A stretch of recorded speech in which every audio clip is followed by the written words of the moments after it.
evening and namaskar to all of you. It is, of course, not just a big day for America. All right, we have Ambassador Ashok Sajjanhar with us also, Ambassador Sajjanhar. And to all of you gentlemen, good evening and namaskar. It's a very important day, not just for the United States of America, but the entire world. And for our viewers who are joining us, let's tell you that we are getting you perspectives from across different countries, because the Trump presidency will not just impact the United States of America, it's going to be having its ripple effect on the entire world. Vibhuti Jha, to you first. You know, you and I have talked several times about the incoming Donald Trump presidency. It's a big day for the United States of America. The 47th president is going to be sworn in. There are, of course, a lot of apprehensions as well. As you know, we know Donald Trump has been quintessential Donald Trump in the past. He seems a little measured this time around. Do you see any change in him? Thank you, Shreya. Thank you very much for inviting me today. And yes, there is a change in this man from what he was in 2016 to what he is in 2024. Perhaps one of the least talked topic is that 2020 defeat did him enormous good, because all the accusations that were made against him of collusion and whatnot and everything else, the whole lawfare that happened, it kind of softened him and made him realize that politics as usual cannot continue. So this man is as unpredictable as we know. And therefore, this term would be a vindication of his stand that he was wrongly dealt with in 2020. Coming to 2024 straight away, as a result of which you will find that he will be driven around solving the problems rather than perpetuating problems, which has been the tradition of the country. What are his three major areas? Immigration, solving wars overseas that America is involved in, and tightening the belt of the economy, make America great again. All these three elements, if you look at it, I have been hearing it since 1991. Why is America so incompetent that we have been talking about all these problems since 1991, yet we have not solved it? So as a CEO, as an executive, as a successful businessman, he wants to solve the problems. There's one element that I definitely wanted to tell you is that, the three people, like, for example, the names come very automatically: Elon Musk, Vivek Ramaswamy, Donald Trump. They're all successful billionaires, industrial businessmen. They ran their enterprises based on their values, their convictions, and their agenda. They did not run their companies based on US Constitution. He realizes that governing the United States is different than governing an enterprise that they ran successfully. Therefore, in his company, he could fire anybody he wanted. But the 32 Republican congressmen who did not vote for the continuing resolution bill, he could not fire them because the government runs differently. And Trump has realized that. So he will focus on delivering, fulfilling his promises, which is what will inspire confidence in people who are generally fed up and tired of politics as usual. So you will see something change here. It will not be politics as usual. Okay, of course, we'll have to wait and watch, but those are visuals, of course, coming out of Washington, D.C., that motorcar going towards the Capitol Hill, I believe, after the traditional tea was held between the Bidens and Donald Trump, as well as Melania Trump. But Adam, let me come to you. First, talking about wars, and that is one of the biggest promises that Donald Trump has made. He's talked about ending the wars, and you had the Hamas deal happen. A lot of credit going to Donald Trump, but there's also, of course, a lot of credit being given to the Biden administration for the kind of negotiations that one has seen in the past 1.5 years. How is the Donald Trump presidency being seen in Israel? First, thank you for having me. I obviously love being with you.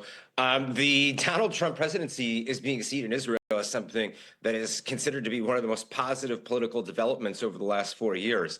Most people do not credit Biden or his administration for anything in this war other than prolonging it. As I'm sure you remember the famous quote from former presidential candidate Vice President Kamala Harris was, "I've studied the maps. They can't go into Rafah." And we now know that a significant amount of hostages were being held in Rafah. If you look at the way, even the comments that were done by Arab leadership's participants in the last negotiations. They even said Trump's team was able to move Netanyahu more in one meeting than Biden could in a year. And I'm sure that has to do with things that we don't know about that are in this deal, in terms of other promises that have been probably made outside of accepting this deal. I would say the Israeli people are quite fed up with the previous administration. So I don't see anything positive in terms of giving the Biden administration, but there are signs all over the country welcoming Donald Trump back into the Oval Office. There's an excitement that has kind of built up since his reelection, especially given the extremely strong statements that have been made for bringing the hostages home. In addition to that, you also have all the accomplishments of his first term. And to be completely honest, there has been no person sitting in the Oval Office that accomplished the things with Israel that the Trump presidency did. Whether that's the Golan Heights, the I'm Abraham sure Ray Accords, etc. Locker, sure. Ray Locker would differ with you on this. Ray Locker, do you want to come in on this? The kind of legacy that Joe Biden leaves behind. He said that the negotiations have been one of the toughest that he's witnessed in his, political career. But clearly, a lot of people seem to differ on that. They give a lot of credit to Donald Trump because of the kind of, timing that we're seeing. The timing of this deal coming in just a few days ahead of Donald Trump being sworn in today.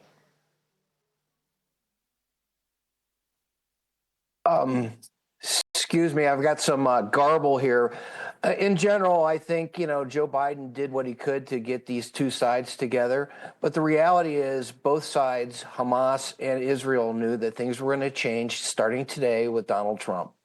And if you're Hamas, you realize we better come to a deal right now because Trump's going to give Israel pretty much everything it wants in any kind of negotiation or the continuation of the fighting in Gaza. And so they looked at the writing on the wall and said, we got to go right now or we're going to be toast. And it's already been bad for them. I mean, they started a war against a very belligerent neighbor that they know would defend itself. And so now they're faced with, a future that was even worse than the present. And so in that respect, Trump pushed things over the line.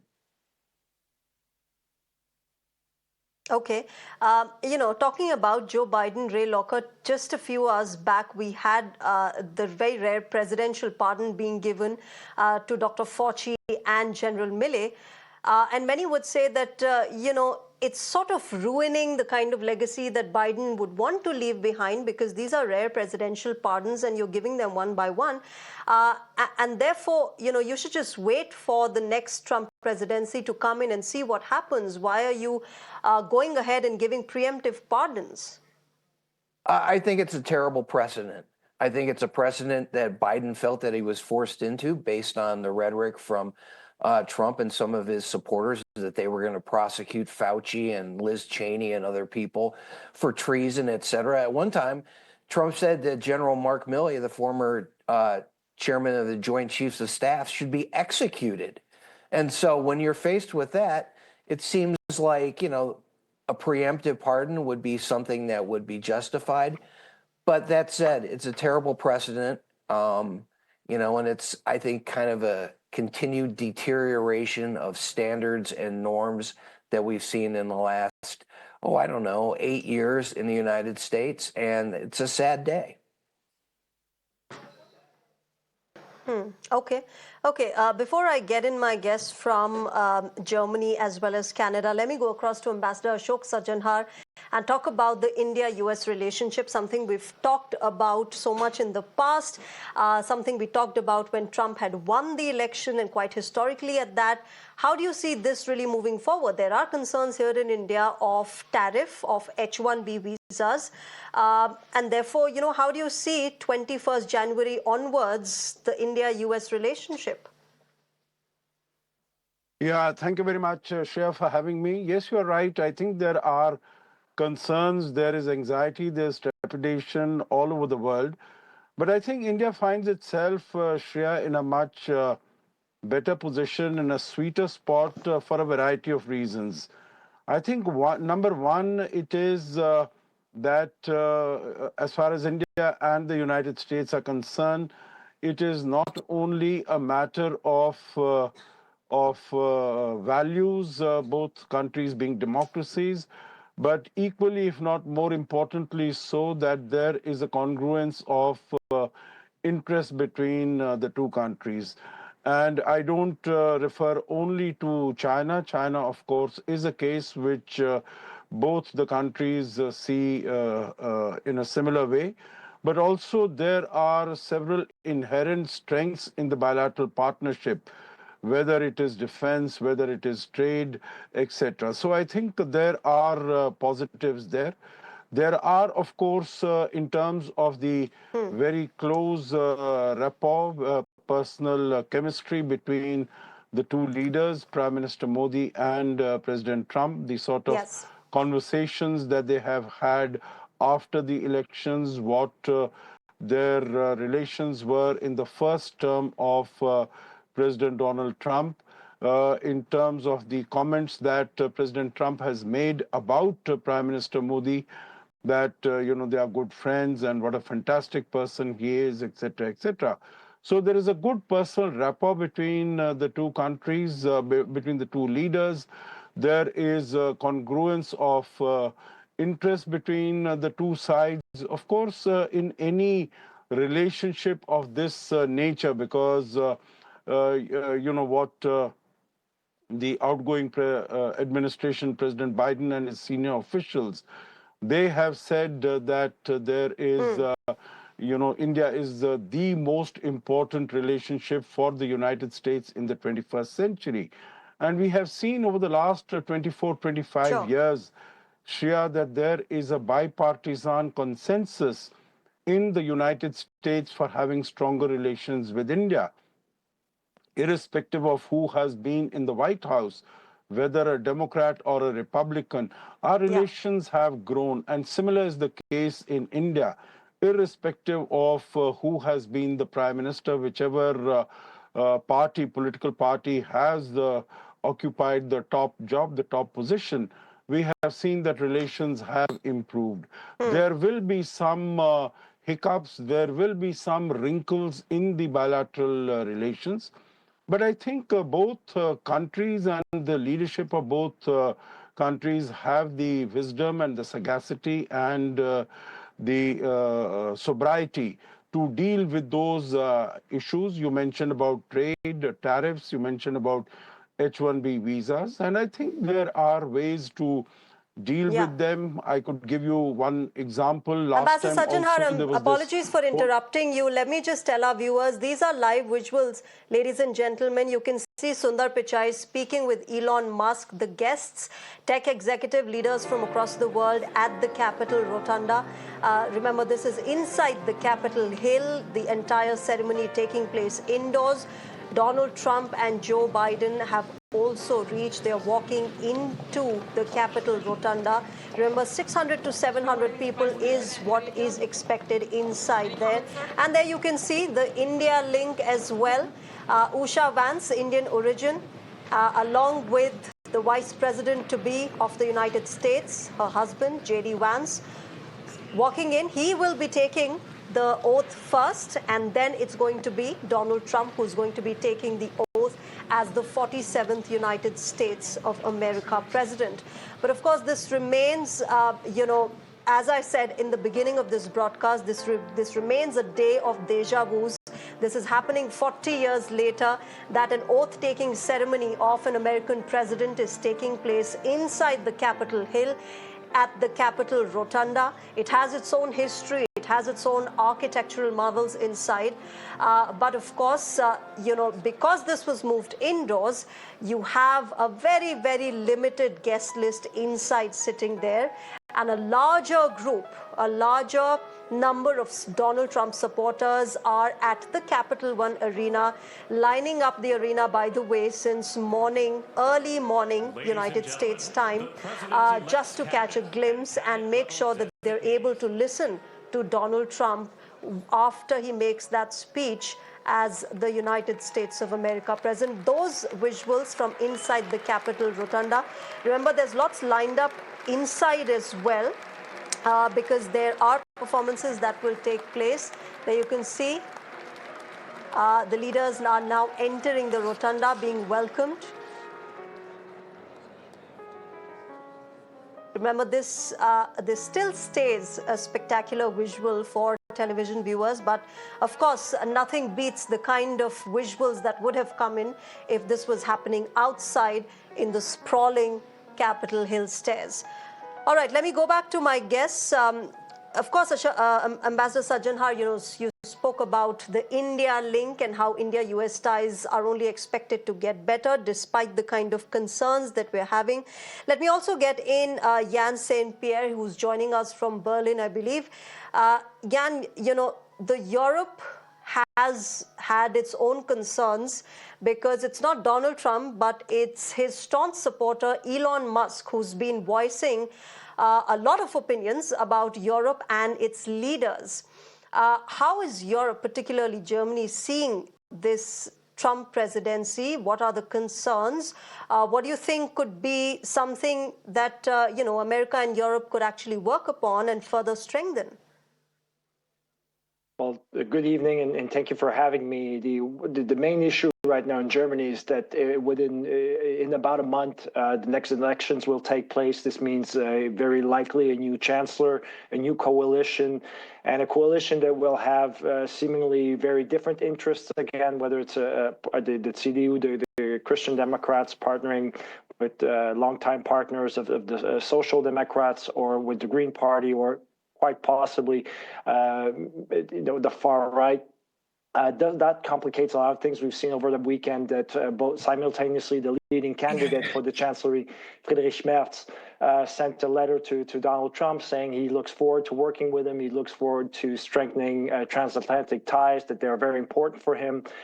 At the same time, there's a memo leak, internal memo leaked from the German ambassador to Germany, warning the German government of the dangers that the Trump presidency represents for the German government and Europeans as a whole. So we have these conflicts to manage and to balance, and a lot of that will hinge on that coalition that will be set in about 6 to 8 weeks.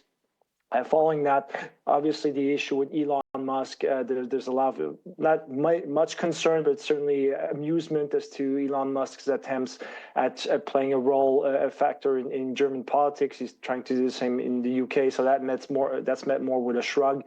But overall, it's European unity that is a major concern. Germany and France are definitely at odds. They have to work out their own issues. The EU itself is very fragile, and therefore, the main question is, can the EU actually unite itself enough and be strong enough to act as a proper counterweight to U.S. policies in general, and to be able to enact its own policies going forward? The EU might have their own differences, but I believe in terms of countering Elon Musk, Jan, the European leaders have spoken in one voice, and that is, calling Elon Musk out and accusing him of election tampering. And correct me if I'm wrong, Brussels has also asked Elon Musk for the kind of algorithm that goes on his social media platform X.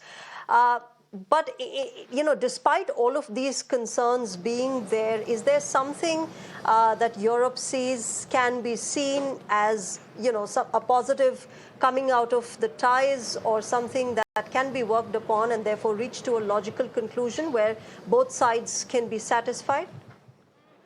Well, there's certainly a precedent within during Donald Trump's first mandate, and this is where a lot of European politicians and decision makers, whether it's in Germany and France, Spain, the UK, Italy, are relying on, is that there's now an experience of having a Trump administration. They have an idea of what could come. There are certain ties to Republican officials, to the new officials within the administration. So this is where the positive takes place. There are actually stepping stones now to try to improve a relationship. There's certainly a focus on the economy, but in the end, there's this major concern with the war in Ukraine and the stability and the solidarity within NATO.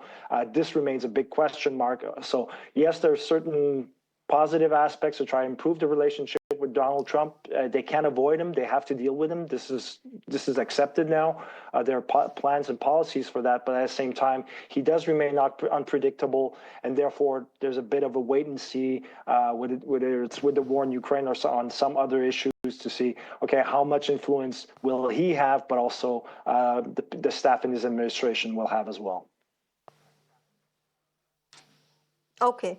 Before I go to my other guests, let's also tell you the visuals that you're seeing on your screens are from inside the Capitol Rotunda. You can see billionaire Elon Musk there, along with Google's Sundar Pichai. Lots of Indian origin names as well there, whether it's Vivek Ramaswamy, Sundar Pichai, or others who are right now present. Those limited guests who are allowed at the Capitol Rotunda. Of course, as I said, the larger group meets Donald Trump, the new president of the United States, at the Capital One Arena. Those are some absolutely unprecedented visuals that are coming out of Washington, D.C. You don't see such visuals every day on your television screens. And, this is one such occasion where you can see leaders from across the world, tech executives, and of course, the Trump 2.0 team also being present there. What follows in a short while from now is that there's going to be a musical prelude, there's going to be a call to order, and there'll be an invocation by Cardinal Timothy Dolan and the Archbishop of New York. And then there's going to be the vice presidential oath of office, followed by the presidential oath of office, which will be administered by the Supreme Court Chief Justice John Roberts. And then later on, we are, of course, going to be expecting Donald Trump's inaugural address. But very fascinating day for not just United States of America, remember, but the entire world. There were lakhs of people who were expected outside when this entire ceremony was taking place outside. About 250,000 people were expected. Ticketed guests. The unticketed were a large number as well. But that entire thing has now changed. It's now moved to the Capital One Arena, where there will be performances as well. And Donald Trump will make a speech as the 47th U.S. president there, reaching out to his supporters. But let me go across to Vibhuti Jha. Vibhuti Jha, earlier on we were talking about the kind of legacy that Biden is leaving behind. And one of the things that he left behind today was pardoning Dr. Fauci and General Milley, two people against whom Donald Trump has been very, very vocal.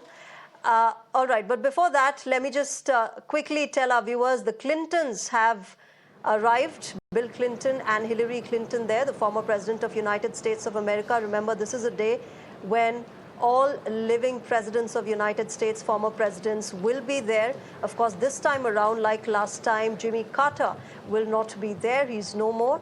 But those, of course, visuals coming in from the Capitol Rotunda. Vibhuti Jha, I'll come back to you, but we have Terry Milewski as well. Terry Milewski, we've spoken about how it is concerning that Donald Trump has been making statements about merging Canada into United States of America. And Canadians, as you said, have taken this seriously, but not very seriously as far as its implementation is concerned. Now that the day has finally arrived, because the next 4 years will have Donald Trump taking action and implementing, hopefully, whatever he has said. What are your concerns? How is Canada really looking at this? Well, I think that we're going to have one less concern today by the end of the day, because one of the most significant things to happen today seems to be what will not happen. What I mean is that we've all understood in the weeks and days leading up to this inauguration that Mr. Trump is going to impose very steep, very damaging 25% tariffs on trade with Canada, Mexico, at a lesser level, perhaps 10% with China. And the world has been, people have been shaking in their boots about this because it's going to do a lot of damage. However, we are now hearing the Wall Street Journal and the New York Times are both reporting this morning that Mr. Trump is holding off, that instead his executive orders in the flurry which will follow his inauguration call for a review of trade agreements, a review of unfair trade practices, allegedly, by various trading partners, including Canada and Mexico, under the USMCA, the free trade agreement, which was negotiated, after all, by Donald Trump in his first term. So this would be an extremely significant development if, after all of the threats and the panic, near panic in Mexico, in Canada, and elsewhere, that he's going to instead say, wait a minute, I'm going to do a study first. Now, this isn't absolutely confirmed. The Wall Street Journal says that they have seen the memo concerned. So this will be the headline on this day in many countries, and definitely in Canada, will be the tariffs are not happening. That will be big news. Okay, so that's some sign of relief. Hopefully, the tariffs will not happen, at least for Canada. In India, we still have those concerns, Terry Miliuski. But I'll come back to all of you gentlemen. I have to take a short break. Those visuals, of course, we're getting you from Capitol Hill. Barack Obama, the 44th US president, just walked in. Remember, Michelle Obama is not attending, and there has been a lot of speculation about her absence, whether here today or at Jimmy Carter's funeral. But we'll get back to this after a very short break. Do stay tuned.